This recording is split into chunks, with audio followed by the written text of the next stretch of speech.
ಪ್ರಭು madam ನಿಜಕ್ಕೂ ನೋವಿನ ಸಂಗತಿ ಇದು ನೀವು ನೋವಿನ ನೋಡಿದ್ರೆ ಸಂಗತಿ. 6 ಬಾರಿ ಶಾಸಕರು, ಸಂಸದರಾಗಿರುವಂತಹ, ಅಖಿಲ ಭಾರತ ರಾಷ್ಟ್ರೀಯ ಅಧ್ಯಕ್ಷರಾಗಿರುವಂತಹ ನೇರ ನುಡಿಯ ಸಜ್ಜನಿಕೆ ಅಂತ ಕಾಂಗ್ರೆಸ್ ಒಂದು ಮುಖಂಡರು ಇನ್ನಿಲ್ಲ ಅಂತ ಹೇಳಕ್ಕೆ ಅವರಿಗೆ ಈ ಮೂಲಕ ಶ್ರದ್ಧಾಂಜಲಿಯನ್ನು ಸಲ್ಲಿಸ್ತಾ ಇದ್ದೀವಿ. Yes sir. ಶಶಿಧರ್ ಸರ್.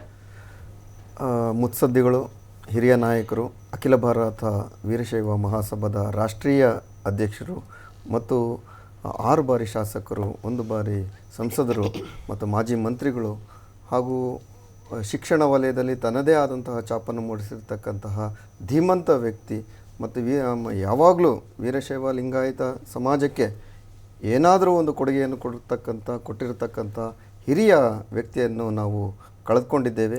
ಅವರ ಆತ್ಮಕ್ಕೆ ಶಾಂತಿ ಸಿಗಲಿ ಹಾಗೂ ಅವರನ್ನು ಕಳ್ಕೊಂಡಿರ್ತಕ್ಕಂತಹ ಅವರ ಕುಟುಂಬಕ್ಕೆ ಅವರ ಶಕ್ತಿಯನ್ನು ಬರೆಸುವಂತಹ ಒಂದು ಶಕ್ತಿ ಕೊಡಲಿ ದೇವರು ಅಂತ, ಹಾಗೂ ನಮ್ಮ ವೀರಶೈವ ಮಹಾಸಭಾದ ಎಲ್ಲ ಸಮುದಾಯಕ್ಕೂ ಅವರನ್ನು ಅಗಲಿಕೆ ತುಂಬ ನೋವನ್ನು ತಂದು ಉಂಟು ಮಾಡಿರುತ್ತೆ.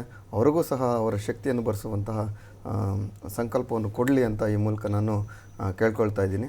ಅಲ್ಲ, ಕೆಲವೊಂದು ಇರೆಸ್ಪೆಕ್ಟಿವ್ ಆಫ್ ಪಾರ್ಟಿ, ಈಗ ರೀಸೆಂಟ್ ಆಗಿ ಒಂದು ಜಾತಿ ಗಣತಿ ಬಂದಾಗ ಅವರು ನೇರ ನುಡಿಯಾಗಿ ಅದನ್ನು ಇರೆಸ್ಪೆಕ್ಟಿವ್ ಆಫ್ ಪಾರ್ಟಿ ಸಮಾಜದ ಎಲ್ಲ ಕಡೆ ಇದ್ರು. ನಿಜಕ್ಕೂ ಒಂದು ಸಜ್ಜನ ರಾಜಕಾರಣಿ ನಾವು ಕಳ್ಕೊಂಡಿದ್ದೀವಿ. ನಿಜ.